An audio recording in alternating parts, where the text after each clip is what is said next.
निर्मला देवी सुबह की पूजा कर चुकी थी कि तभी दरवाजे की घंटी बजी। रेखा बहू, जरा देखो तो लगता है तुम्हारे बाबूजी आ गए। बोल रहे थे कल गांव से आ जाऊंगा। जी माँ जी, खोलती हूँ।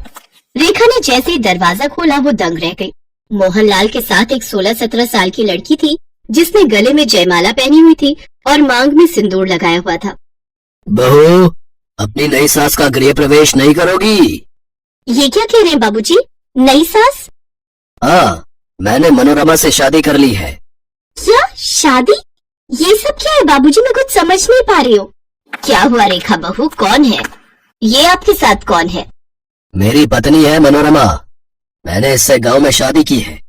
अब ये हमारे साथ ही रहेगी। ये कैसी शर्मनाक बातें कर रहे हैं? आपने दूसरी शादी कर ली और वो भी एक बच्ची से जो हमारे बच्चों की उम्र की है। घर में बहू बेटा है और आप इस उम्र में अपने बच्चों के बराबर की लड़की को शादी करके ले आए हो। आपको ये जरूरत क्यों पड़ गई? अरे मेरी मर्जी। मुझे मनोरमा पसंद आई तो मैंने उससे शादी कर ली। मनोरमा मेरा बहुत ख्याल रखती है। तुम्हारी उम्र हो चुकी है, तुम तो मेरा बिल्कुल भी ख्याल नहीं रखती हो। अब जहाँ मेरी कमी पूरी होगी वहीं तो मैं जाऊंगा ना। जो मेरा ख्याल करेगा मैं उससे ही तो अपने साथ रखूंगा। मोहनलाल जी ठीक कह रहे हैं। मैं और मोहनलाल जी एक दूसरे से बहुत प्यार करते हैं। जब हम दोनों को इस शादी से कोई एतराज नहीं है तो आप बीच में बोलने वाली कौन होती है? अब से मैं इसी घर में रहूंगी मोहनलाल जी के साथ। बाबूजी, आप ये ठीक नहीं कर रहे हो। माँ के होते हुए आप दूसरी शादी नहीं कर सकते। राजीव ठीक कह रहे हैं। एक शादी होते हुए दूसरी शादी करना कानूनी जुर्म है। और वैसे भी मनोरमा नाबालिग है। एक नाबालिग से शादी करना भी जुर्म है। माँ जी अगर चाहे तो आपके खिलाफ पुलिस में रिपोर्ट कर सकती हैं। पुलिस में रिपोर्ट करके दिखाए। अभी कमरे में जाऊंगा और अपनी जान दे दूंगा। बोला निर्मला, क्या तुम यही चाहती हो कि मैं अपनी जान दे दूं? मैं अपनी खुशी ना देखूं? रेखा बहू, राजीव बेटा जो होना था हो गया। इन्होंने अपनी मर्जी करनी थी कर ली। अब कुछ नहीं हो सकता। मनोरमा को यहाँ रहने दो। मैं नहीं चाहती मेरी वजह से कोई अपनी जान दे। मनोरमा मोहनलाल के साथ पत्नी बनकर घर में रहने लगी। कुछ दिनों बाद मनोरमा के माँ बाप भी रहने के लिए आ गए। उन्होंने कभी शहर का रहन सहन नहीं देखा था। आते से ही पूरे घर को नरक बना दिया। रसोई में से तो बड़ी गंदी बदबू आ रही है। रसोई में क्या बन रहा है? माँ जी, मनोरमा अपने घर वालों के लिए मछली बना रही है। बाबूजी ने खुद बाजार से ला कर दी है। क्या मछली? और वो भी मेरी रसोई में? ये क्या हो रहा है? तुम्हारे बाबूजी तो इन चीजों को हाथ भी नहीं लगाते थे। आज वो अपने हाथों से मछली खरीद कर ला रहे हैं। पता नहीं इनके ऊपर इस लड़की ने क्या जादू कर दिया है। ये तो अपनी उम्र के साथ साथ अपने संस्कार भी भूलते जा रहे हैं। माँ जी, मैंने आपको पहले ही कहा है, अगर बाबूजी को ठीक करना है, सही रास्ते पर लाना है तो आपको पुलिस में कंप्लेंट कर देनी चाहिए। पर आप मेरी मानते ही नहीं हो। नहीं बहू, मैं नहीं चाहती कि पुलिस तक ये बात पहुँचे। हमारी बहुत बदनामी होगी। जो चल रहा है चलने दो। मुझ में अब हिम्मत नहीं ये सब लड़ाइयाँ करने की।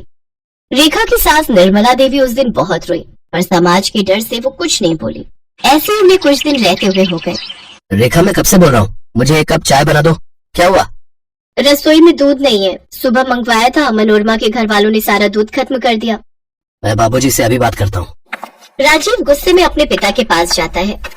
बाबूजी, मनोरमा की ये क्या तमीज है? सुबह इतना दूध आया है, सारा दूध खत्म कर दिया। एक कप चाय के लिए भी दूध नहीं है। अब आप कुछ बोलते क्यों नहीं हो? देखा आपने अपनी माँ से ये किस तरह से बात कर रहा है? मुझे मनोरमा कहकर बुला रहा है और ऊपर से ये भी बोल रहा है कि मैं और मेरे परिवार वालों ने दूध सारा खत्म कर दिया।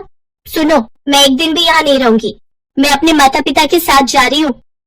नहीं मनोरमा, तुम कहीं नहीं जाओगी। राजीव, मनोरमा तुम्हारी माँ है, उससे ढंग से बात करो।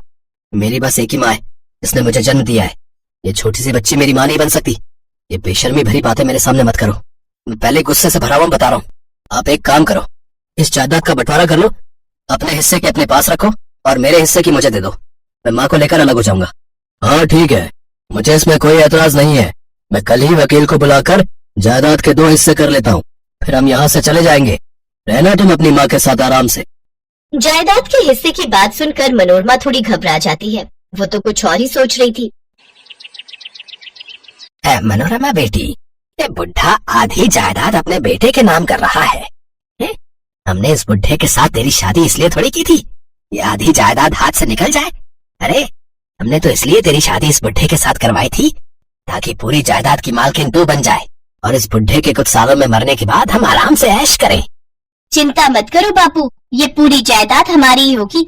मैं कोई रास्ता ढूंढती हूँ, अगर जरूरत पड़ी तो इस बुढ़े और इसके पूरे परिवार को ऊपर पहुंचा देंगे। मनोरमा नहीं जानती थी कि उसकी बातों की सारी रिकॉर्डिंग रेखा अपने मोबाइल फोन में कर चुकी है। रेखा ने चोरी छुपे मनोरमा और उसके माता पिता का वीडियो बना लिया और अपने ससुर को दिखा दिया। देखा बाबूजी, जिस लड़की को अपना समझकर शादी करके लाए हो, वो आपकी पीठ पीछे आपको ही ऊपर पहुंचाने का प्लान कर रही है। अभी भी समय है, संभल जाओ बाबूजी। इस परिवार को बर्बाद होने से अब आप ही बचा सकते हो। तुम ठीक कह रही हो बहू, मुझसे बहुत बड़ी भूल हो गई। मैं इस मनोरमा के प्रेम जाल में फंस गया। नहीं, अब ये इस घर में बिल्कुल नहीं रहेगी। ऐसे भी दूसरी शादी का कोई मतलब नहीं बनता। मनोरमा मेरी कुछ नहीं है। रेखा की चाल कामयाब रही। उसके ससुर को अक्ल आ गई और उसने मनोरमा को उसके परिवार के साथ धक्के देकर बाहर निकाल दिया। मोहनलाल की आंखों पर से मनोरमा के झूठे प्यार और धोखे का पर्दा उठ गया। आज निर्मला देवी के जीवन में फिर से सुख शांति आई थी, तो वो अपनी बहू रेखा की वजह से। रेखा ने अपनी समझदारी से अपने सास ससुर के रिश्ते और अपने घर को बिखरने से बचा लिया।